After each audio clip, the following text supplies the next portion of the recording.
right, Steve. David asks, how can we identify idols? How do we know if our commitment to God has been compromised by idols? Example, this day and age, we want to eat healthier so much we're struggling to accomplish better habits for our health, etc. And then he asks, does that make sense? And absolutely does make sense. In fact, I think, Zach, last week when you were gone, we're talking about some of the stuff where people literally, and you know, Facebook page shows, you know, basically your life and what you're into.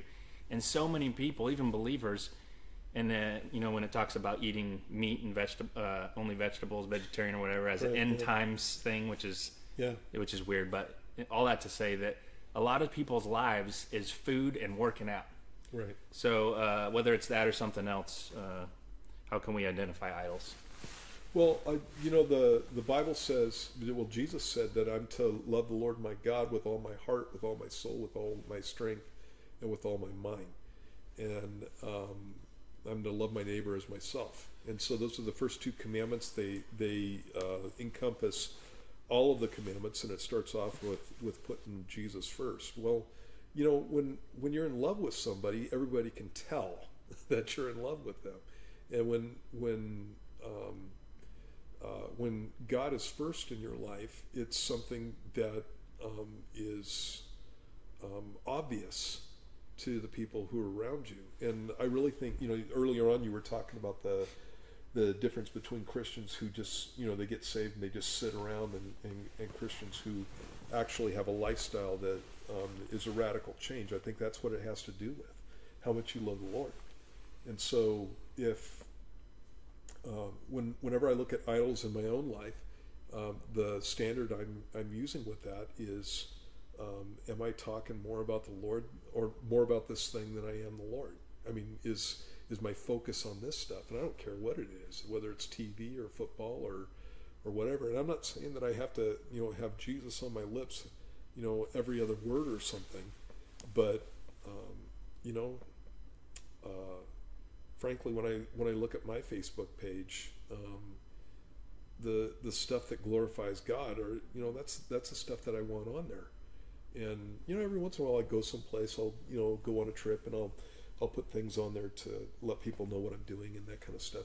And people always like that, and I appreciate that. But you know, frankly, I really don't care about all that stuff that much, you know. And a lot of times people will stick things, you know, you have that whole thing where they can put things on your wall. And, you know, I want to be polite to people, but there's stuff that gets put on my wall that I want to immediately delete because it's just pointless. And especially after I've put up something that glorifies Christ, and then somebody puts up something that is just drivel. Mm-hmm. You know, it's like I don't want to be mean to people, and a lot of times I'll keep it on for a little while, but then I'll just get it off there because I'm not interested. Yeah, I'm interested in you know, the things that God's doing in my life and that kind of stuff. So that's what I look at, and I know I'm radical, you know, in that whole thing, but I want Jesus to be glorified in my life, and so that's where I put it. If something becomes more important to me than Jesus, something becomes more important to me than the Word and then what God's doing in my life, then that's when I start looking at the whole idol issue. And again, you know, anybody who knows me knows I do a lot of stuff. And so I have a horse, and, you know, it's like he's one of my favorite things. And I have dogs, and, you know, they're one of my favorite things. I even like cats, and I know it doesn't sound like I do, but I like cats too. And you know, you're a cat person? Well, you know, it depends on the cat. I didn't know that about you. Yeah, it's like I got. Mitch was here, respectometer. I had a bird. I had a cockatiel. You know, I mean, all kind. And I do scuba diving, and I did taekwondo, and you know, there's all kinds of stuff that I've been into over the years. But none of that stuff is more important than Jesus in my life. Yeah. You know, it's like I love my wife, I love my kids, and they're not more important than Jesus. So.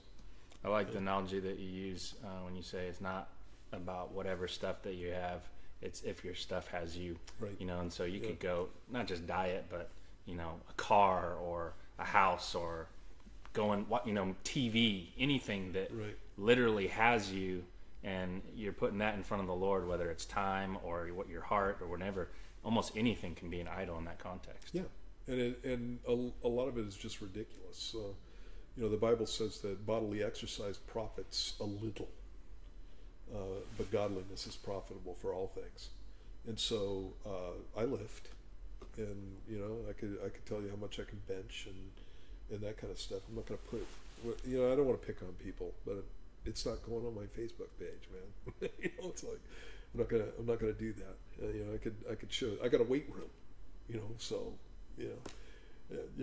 you're not generally going to see my weight room on my Facebook page. Yeah. I'm not going to have my kids go in there and take a picture of me, squatting or benching or whatever. And I'm not going to do that. It's like, who wants to see that, man?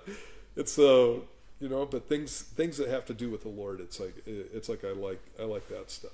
And like you said, I do lots of stuff. Mm-hmm. Abraham was a guy who was a rich man, but the riches didn't have him.